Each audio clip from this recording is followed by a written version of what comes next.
Hi friends, నమస్తే అండి. Today మన రెసిపీ చూద్దామండి. ఇదిగోండి, కావాల్సినవి చిక్కుడుగా బంగాళదుంప కర్రీ అండి. కావాల్సినవి చూద్దాం ఇప్పుడు.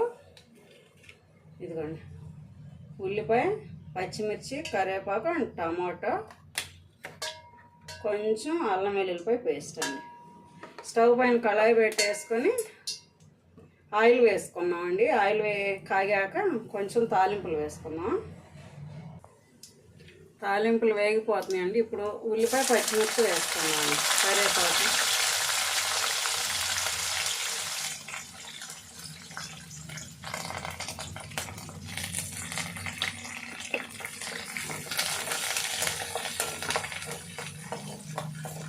వేగనిద్దామండి. వేగాక బంగాళదుంప వేసుకున్నాం. ఉల్లిపాయ వేగిపోతుందండి. ఇప్పుడు ఆలు వేసుకున్నామండి. ఆలు వేసుకొని 1 నిమిషం ఫ్రై చేసుకున్నాం.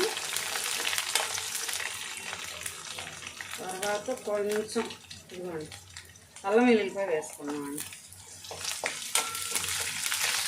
అది వేగాక టమోటా వేసుకున్నామండి. టమాటా బాగా వేగనిద్దామండి ఆలుతో పాటు. ఒకసారి మగ్గినయో లేదో లిడ్ ఓపెన్ చేసి చూద్దామండి. అదే టమాటాలు మెత్తగా అయిపోతున్నాయిగా.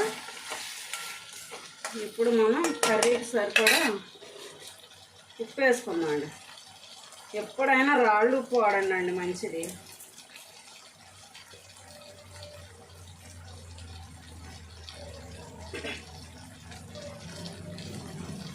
కర్రీకి సరిపడా పసుపు,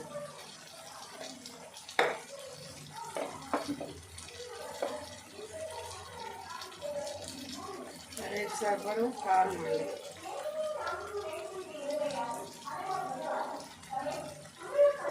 ఇప్పుడు చిక్కుడుకాయలు కూడా వేసుకుందామండి.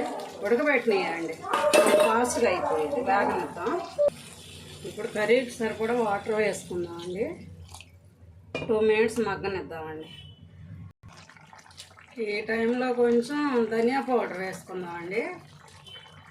ధనియా పౌడరును కొంచెం కొత్తిమీర. అంతే అండి, చాలా సింపుల్గా అయిపోయింది. చూసారా ఎంత గ్రేవీ జ్యూసీగా ఉందో. బంగాళదుంపలు ఈ సైజులో ఉండి.